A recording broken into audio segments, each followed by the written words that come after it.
Karthik Revathi serial ஜனவரி 1 எபிசோடுக்கான review தாங்க இந்த வீடியோவில் நம்ம இன்னைக்கு பார்க்க போகிறோம். எபிசோடை ஸ்டார்ட் பண்ணுறதுக்கு முன்னாடி இந்த வீடியோவை மறக்காமல் லைக் பண்ணிக்கோங்க. உங்களுடைய ஒவ்வொரு லைக்கும் அடுத்தடுத்து வீடியோஸ் போடும் பொழுது எங்களுக்கு கொஞ்சம் இன்ட்ரெஸ்டிங்காகவும் என்கரேஜிங்காகவும் இருக்கும். எபிசோட் எப்படி ஸ்டார்ட் ஆகுதுன்னா, நம்ம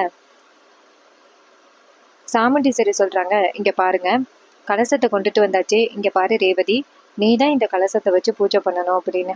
இதை கேட்டதோட ரேவதியும் சரிம்மா அப்படின்னு சொல்லிட்டு அந்த கலசத்தை கொண்டு போய் நேராக வச்சு சாமி கும்பிட்றாங்க. அப்பன்னு பார்த்து அந்த சிவனாண்டி கால் பண்ணுறாரு. அப்போ நம்ம கார்த்தி ஃபோன் எடுத்துக்கிட்டு வெளியில் வராரு. அப்போ ஹலோன்னு சொல்லி யார் அப்படின்னு கேட்க, அப்போ சிவனாண்டி சொல்கிறாரு, நான் தான் சிவனாண்டி பேசுகிறேன் அப்படின்னு. கார்த்தி கேட்குறாரு, இப்போ எதுக்கு நீ எனக்கு கால் பண்ணியிருக்க, உனக்கு என்ன வேணும் அப்படின்னு. அப்போ சிவனாண்டி சொல்கிறாரு, எல்லாம் ஒரு முக்கியமான விஷயத்துக்காக தான் உனக்கு கால் பண்ணியிருக்கேன் அப்படின்னு. அப்போ கார்த்தி கேட்குறாரு, என்ன அப்படி முக்கியமான விஷயம் அப்படின்னு. அப்போ சிவனாண்டி சொல்கிறாரு, உன்கிட்ட ரொம்ப இம்பார்ட்டண்ட்டான ஒரு விஷயத்த சொல்லணும் அப்படின்னு. கார்த்தி சொல்கிறாரு, என்னதான் இருந்தாலும் நீ வந்துட்டு ஃபோனில் சொல்லு அப்படின்னு. அப்போ சிவனாண்டி சொல்கிறாரு, இங்கே பாரு, ஃபோனில் சொல்ல வேண்டிய விஷயமே கிடையாது, அது உன்னை பற்றின விஷயம்தான் அப்படின்னு. இது கேட்டதோட கார்த்தி கேட்குறாரு, என்னை பற்றின விஷயமா அப்படின்னு. சிவனாண்டி சொல்கிறாரு, இப்போ புரியுதா, உன்னை பற்றின விஷயத்த சொல்கிறதுக்காக தான் உன்னை கூப்பிட்றேன், இன்னும் கொஞ்ச நேரத்தில் நீ என்னை வந்து பார்க்கணும் அப்படின்னு. அப்போ கார்த்தி நினைக்கிறாரு, ஒருவேளை நம்ம யார் அப்படிங்கிறது அந்த சிவனாண்டிக்கு தெரிஞ்சிருக்குமா அப்படின்னு. கார்த்திக்கு கொஞ்சம் பயம் ஆகுது. ஏன்னா சிவனாண்டி என்ன சொன்னாருன்னா, இந்த விஷயத்தை பற்றி சாமுண்டீஸ்வரி கிட்ட சொன்னா அதுக்கப்புறம் நீ நடு ரோட்டில் தான் நிற்கணும் அப்படிங்கிறத பற்றி சிவனாண்டி சொன்னதோட கார்த்திக்கு ஒரே டவுட் ஆகுது. இன்னும் இதே இப்படி மறுத்துறாரு, கண்டிப்பாக இதுக்கு பின்னாடி ஏதோ ஒரு காரணம் இருக்குது அப்படின்னு. கார்த்தி நேராக சிவனாண்டி கிட்ட, இங்கே பாரு, இன்னும் கொஞ்சம் நேரத்தில் நான் வரேன் அப்படின்னு. அப்போ சிவனாண்டி சொல்கிறாரு, அப்படி தான் பயப்படணும், உன் விஷயத்தை பற்றி வெளியில் சொல்லிடுவேன் அப்படின்னு சொன்னதோட சரியாக பயப்படுற அப்படின்னு. கார்த்தி சொல்கிறாரு, இங்கே பாரு, அதான் நான் வரேன்னு சொல்லிட்டேன்னு அப்படின்னு. சிவனாண்டியும் சரி அப்படின்னு சொல்லிட்டு ஃபோனை கட் பண்ணுறாரு. அப்போ சிவனாண்டி நடிக்கிறாரு, ஏ டிரைவர், நீ வா, உனக்கு அப்புறம் இருக்கு அப்படின்னு. இன்னொரு பக்கம் நம்ம கார்த்தி நேராக வீட்டுக்குள்ளே போகிறாங்க. அப்போ நம்ம சாமுண்டீஸ்வரி, சந்திரா எல்லாருமே வந்துட்டு பூஜை பண்ணிட்டு வெளியில் வராங்க. சாமுண்டீஸ்வரி நேராக டிரைவரை பார்த்து, ஏன் டிரைவர், பூஜை பண்ணும் பொழுது நீ இல்லை, எங்கே போன அப்படின்னு. அப்போ சந்திரா சொல்கிறாங்க, எப்படிக்கா அவன் வருவான், ஆக இந்த டிரைவர் வந்துட்டு ரேவதியை கல்யாணம் பண்ணணும் அப்படின்னு ஆசைப்பட்டாரு. ஆனால் அவரால் ரேவதியை நிச்சயதார்த்தம் பண்ண முடியலை. ஸோ அதனால தான் ரேவதி தான் கல்யாணத்துக்காக கலசத்தை வச்சு பூஜை பண்ணுறது கொஞ்சம் கூட டிரைவருக்கு பிடிச்சிருக்காது. அதனால தான் அந்த டிரைவர் அந்த இடத்த விட்டு போயிருப்பாரு அப்படின்னு. அப்போ கார்த்தி சொல்கிறாரு, இங்கே பாருங்க, நீங்கள் நினைக்கிற மாதிரியெல்லாம் கிடையாது அப்படின்னு. அப்போ சந்திரா கேட்குறாங்க, அப்புறம் எதுக்கு வெளியில் போனேன் சொல்லு அப்படின்னு. அப்போ கார்த்தி சொல்கிறாரு, ஒரு முக்கியமான ஃபோனை அட்டன் பண்ணுறதுக்காக போனேன் அப்படின்னு. சந்திரா கேட்குறாங்க, முக்கியமான ஃபோனா, எங்களை விட அப்படி முக்கியமான ஆள் யார் உனக்கு இருக்கா, உங்கள் அம்மாவா அப்படின்னு. அப்போ சாமுண்டீஸ்வரி கேட்குறாங்க, ஆமாம் டிரைவர், யார் அந்த முக்கியமான கால் அப்படின்னு. அப்போ கார்த்தி சொல்கிறாரு, எங்கள் அம்மா தான் கால் பண்ணியிருந்தாங்க அப்படின்னு. அப்போ சந்திரா சொல்கிறாங்க, உங்கள் அம்மாவா, உங்கள் அம்மா அப்போ எங்கே இருக்காங்க அப்படின்னு. அப்போ கார்த்தி சொல்கிறாரு, இங்கே பாருங்க, எங்கள் அம்மா கிட்ட ஃபோன் பேசினேன், எங்கள் அம்மா கூட ஃபோன் பேசக்கூடாது அப்படின்னு மேடம்னு சொல்லியிருக்காங்க அப்படின்னு சொல்லிட்டு கார்த்தி அந்த இடத்துலேருந்து போவ. அப்போ நம்ம சாமுண்டீஸ்வரி நேராக சந்திராவை பார்க்க, சந்திரா சொல்கிறாங்க, அக்கா பாத்தியா எப்படி பதட்டப்படுறான்னு, கண்டிப்பாக இவனுக்கு பின்னாடி ஏதோ ஒரு ரகசியம் இருக்குது, நீ தான் தேவையில்லாமல் இவனை இந்த வீட்டில் வச்சுக்கிட்டு இருக்க அப்படின்னு. சாமுண்டீஸ்வரி சொல்கிறாங்க, சரி சந்திரா, நான் பார்த்துக்கிறேன் அப்படின்னு. சந்திரா நினைக்கிறாங்க, என்ன இது, இந்த சாமுண்டீஸ்வரி கிட்ட எத்தனை தடவை இந்த டிரைவர் கெட்டவன் அப்படின்னு சொன்னாலும் இவனை இந்த வீட்டை விட்டு அனுப்பவே மாட்டேங்கிறாளே அப்படின்னு. இன்னொரு பக்கம் நம்ம கார்த்தி ஒரே குழப்பமாகறாரு. கார்த்தி நேராக அவரோட ரூமுக்கு போக, அப்போ அந்த மயில் வாகனம் யாருக்கும் தெரியாமல் நேராக மறுபடியும் கார்த்தி வந்து பார்க்குறாரு. அப்போ மயில் வாகனம் நேராக கார்த்தியை பார்த்து, ஏப்பா கார்த்தி, என்னப்பா உன்னை சுற்றி ஒரே சூழ்ச்சியாக இருக்கிற மாதிரி தெரியுது அப்படின்னு.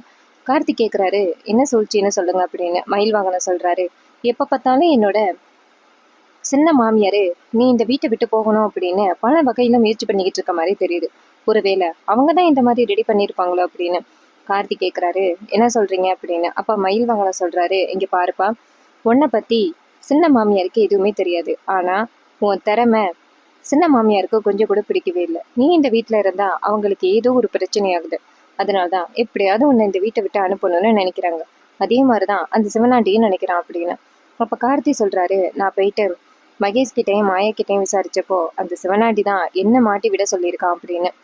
இதை கேட்டதோட மயில் வாங்கலாம் சொல்கிறாரு, ஆக சிவனாண்டிக்கும் நீ இந்த வீட்டில் இருக்கிறது பிடிக்கல, அந்த சந்திரா மாமியாருக்கும் நீ இங்கே இருக்கிறது பிடிக்கல அப்படின்னு. இதை கேட்டதோட கார்த்தி சொல்கிறாரு, ஆமாம், 2 பேருக்குமே பிடிக்கல அப்படின்னு.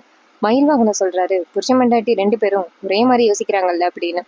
இதை கேட்டதோட கார்த்தி கேட்குறாரு, என்ன சொன்னீங்க அப்படின்னு. மயில் வாகனம் சொல்கிறாரு, ஆமாப்பா, அவங்க 2 பேரும் புருஷன் பொண்டாட்டி. மேக்சிமம் நீ இந்த வீட்டில் இருக்கக்கூடாது அப்படின்னு தான் நினைக்கிறாங்க அப்படின்னு. இதை கேட்டதோட கார்த்தி ஷாக் ஆகுறாரு. என்ன சொல்றீங்க அப்படின்னு. அப்ப மயில்வாகனம் சொல்றாரு, ஏப்பா டிரைவர், இந்த விஷயத்தை பத்தி உனக்கு தெரியாதா? அவங்க 2 பேருமே ஹஸ்பண்ட் அண்ட் ஒய்ஃபா. இந்த சாமுண்டீஸ்வரி வந்துட்டு தெரியாம சிவனாண்டிக்கு பிடிச்சி கல்யாணம் பண்ணி வச்சுட்டா. ஆனா அதுக்கப்புறம் என்னன்னு தெரியல, அந்த சந்திரா அந்த வீட்டுல வாழ மாட்டேன் அப்படின்ட்டு என் சின்ன மாமியார் இங்கே வந்து உட்காந்துருக்காங்க. சாமுண்டீஸ்வரி அத்தை எப்படி குழந்தை குட்டின்னு சந்தோஷமா இருக்காங்களோ அதே மாதிரி சந்திராவும் வாழலாம்ல, அதை விட்டுட்டு இங்க வந்து அக்கா அக்கான்னு கிடக்குறாங்க அப்படின்னு. இது கேட்டதோட கார்த்திக்கு ஒரு சந்தேகம் வருது. ஆகா, கண்டிப்பா இதுக்கு பின்னாடி வேற ஏதோ ஒரு காரணம் இருக்கு அப்படின்னு கார்த்தி நினைக்கிறாரு. அப்ப மயில்வாகனம் சொல்றாரு, இங்க பாருப்பா, சின்ன மாமியாரு எப்ப பார்த்தாலும் உன்னை கரைச்சி கூட்டிகிட்டே இருக்காங்க. இதுக்கும் கொஞ்சம் நீ பாதுகாப்பா இரு. ஒருவேளை அவங்களோட ஏதாவது ஒரு திட்டத்துல மாட்டிக்கிட்டேன்னா அப்புறம் உன்னை யாராலையும் காப்பாற்ற முடியாது அப்படின்னு. இது கேட்டதோட கார்த்தியும் சரி நான் பாத்துக்கிறேன் அப்படின்னு சொல்றாரு.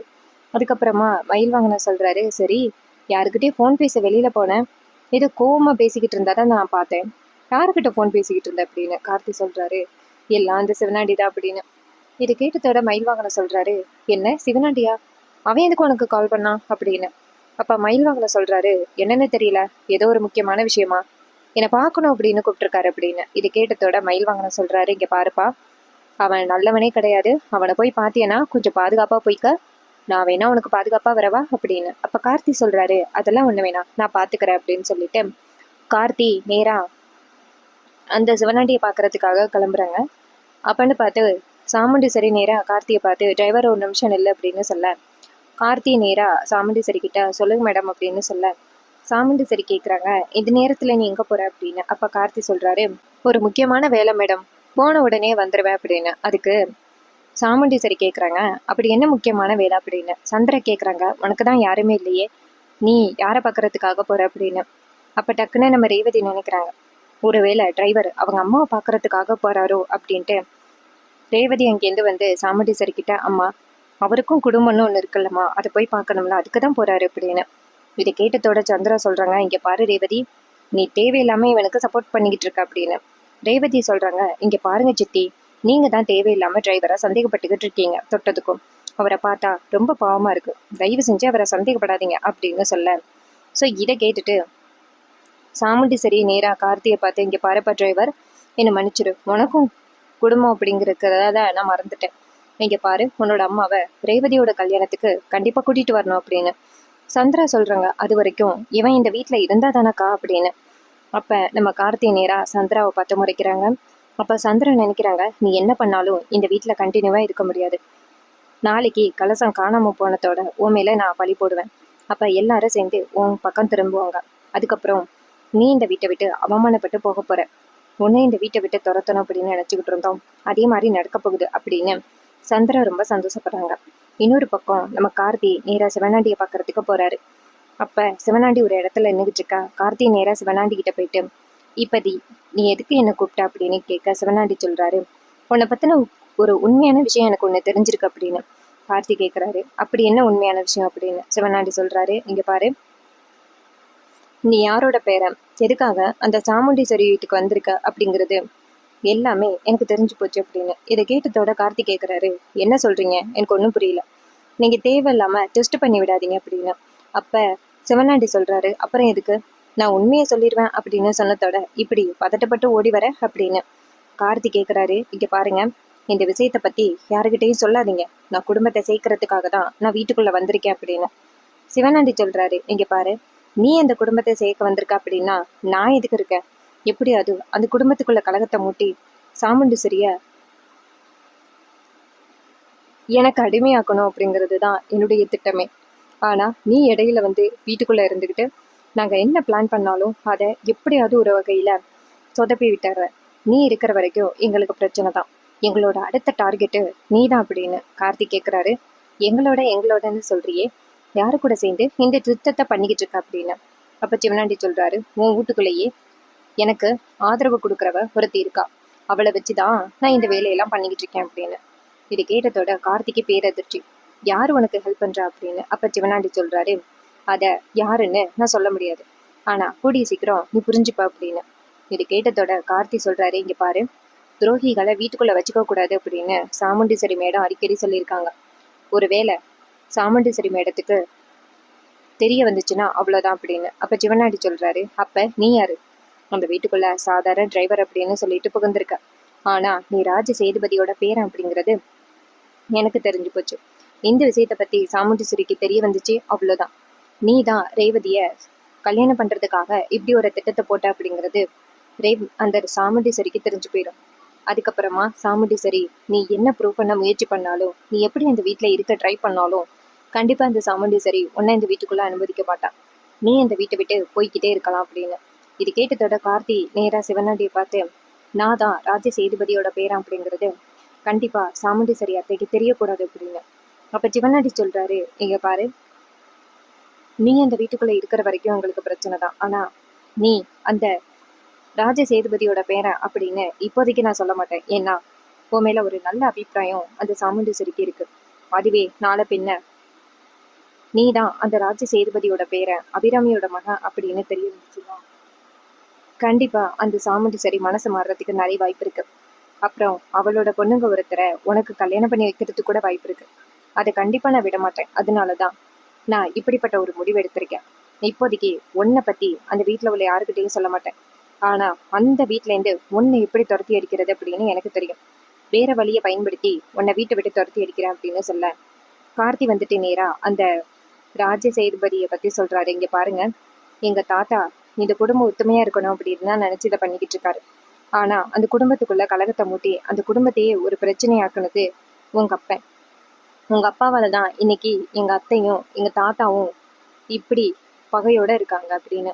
அப்ப சிவனாடி சொல்றாரு, அதுக்குதான் அந்த சாமுண்டீஸ்வரி எங்க அப்பனை கொன்னுட்டாளே, அதுக்குதான் அவளை பழி தீர்க்கறதுக்காக இருக்கேன் அப்படின்னு. அப்ப கார்த்தி சொல்றாரு, என்னை மீறி என் அத்தையை உன்னால எதுவும் பண்ண முடியாது அப்படின்னு சொல்ல இதை கேட்டுட்டு சிவனாடி சொல்றாரு, அதையும் பார்க்கலாம். நீ 2 நாள் மட்டும்தான் அந்த வீட்டுக்குள்ள இருப்ப. அதுக்குள்ளேயும் உன்னை இந்த வீட்டை வரை துரத்தி அடிக்கிறோம் அப்படின்னு சொல்ல இதை கேட்டுட்டு கார்த்தி ஷாக் ஆகுறாரு.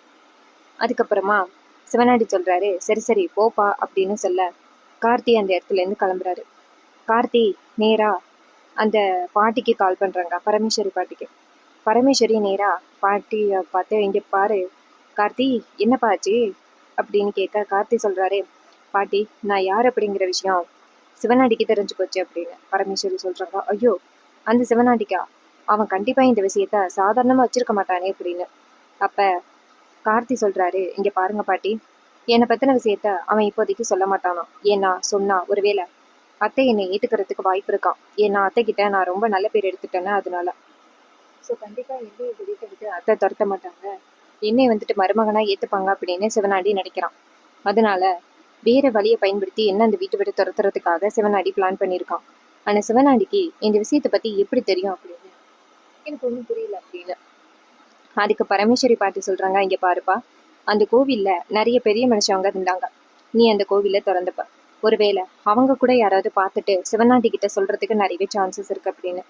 இது கேட்டதோட கார்த்தி சொல்றாரு, பாட்டி எதுவா இருந்தாலும் சீக்கிரம் ரேவதியோட கல்யாணத்தை முடிக்கணும்.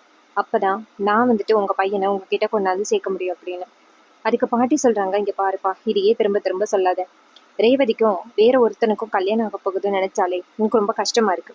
உங்க 2 பேருக்கும் தான் கல்யாணம் ஆகும் அப்படின்னு நான் ஆசையோட அந்த நிச்சயதார்த்தத்துக்கு வந்தேன். கடைசியில பார்த்தா அப்படி ஆகிருச்சு அப்படின்னு. அப்ப கார்த்தி சொல்றாரு, பாட்டி தேவையில்லாம கற்பனையை வளர்க்காதீங்க. நீங்க ஃபர்ஸ்ட் அம்மாவுக்கு கால் பண்ணி சேஃபா இருக்க சொல்லுங்க அப்படின்னு.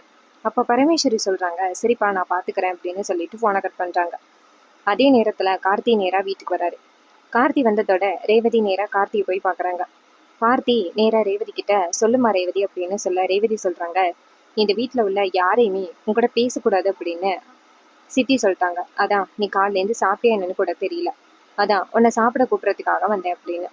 அப்ப கார்த்தி சொல்றாரு, என்ன இந்த வீட்டுல நீங்க மட்டும் என் மேல தனி பாசமா இருக்கீங்களே, எதுக்காக அப்படின்னு. ரேவதி சொல்றாங்க, இங்க பாரு, இந்த வீட்டுல எல்லாருமே உன் மேல சந்தேகப்படலாம். நீ தான் மகேஷ தலையில கட்டையால அடிச்சு அப்படி பண்ண அப்படின்னு சொல்லலாம். ஆனா நீ தான் இன்னைக்கு இந்த கல்யாணம் நடக்கிறதுக்கே காரணமானவ. நீ இல்லைன்னா என் காதல் நிறைவேறி இருக்காது. உன்னால மட்டும்தான் என்னால மகேஷ கல்யாணம் பண்ண முடிஞ்சிச்சு. அப்படி இருக்கேல நீ எப்படி என் கல்யாணத்தை நிப்பாட்டிட்டு என்ன நிச்சயதார்த்தம் பண்ணணும்னு ஆசைப்பட்டிருப்ப. அப்படியா இருந்தா அப்பவே நீ பிளான் பண்ணி என் கழுத்துல தாலி கட்டி இருப்பியல்ல அப்படின்னு. அப்ப கார்த்தி சொல்றாரு, பரவாயில்லையே, என்னை பத்தி கொஞ்சமாவது புரிஞ்சு வச்சிருக்க. ஆனா உங்க வீட்டுல உள்ளவங்க சின்ன மாமியார் தான் என் மேல ரொம்ப கோவமா இருக்காங்க. அப்படின்னு அவங்களுக்கு என்ன பண்ணேன்னு தெரியல அப்படின்னு ரேவதி சொல்றாங்க. இங்க பாரு, புது ஆளா இருக்கிறதுனால தான் உன் மேல சித்தி வந்துட்டு ரொம்ப கோவத்துல இருக்காங்க, மற்றபடி எதுவும் இல்லை அப்படின்னு. அப்ப கார்த்தி சொல்றாரு சரி அப்படின்னு. அப்ப ரேவதி கேக்குறாங்க, சரி மகேஷை போய் பாத்தீங்களா? ரேவதி கேக்குறாங்க, அந்த மகேஷை போய் பாத்தீங்களா? தலையில யார் அடிச்சது அப்படின்னு அவருக்கு ஞாபகம் இருந்துச்சா? அப்போதைக்கு பதட்டத்துல உங்களை சொல்லிட்டாரு, அதுக்கப்புறமாவது ஞாபகம் வந்துச்சாமா அப்படின்னு. அப்ப கார்த்தி சொல்றாரு, இல்ல நானு தான் சொன்னாரு, ஆனா ஒரு நிமிஷம் இப்படி வாங்க, ஆனா இது எல்லாத்துக்கும் காரணம் சிவனாண்டி தான் அப்படின்னு அந்த மாயா சொல்றாங்க அப்படின்னு. இதை கேட்டதோட ரேவதி கேக்குறாங்க, என்னது அந்த சிவனாண்டி அப்படின்னு.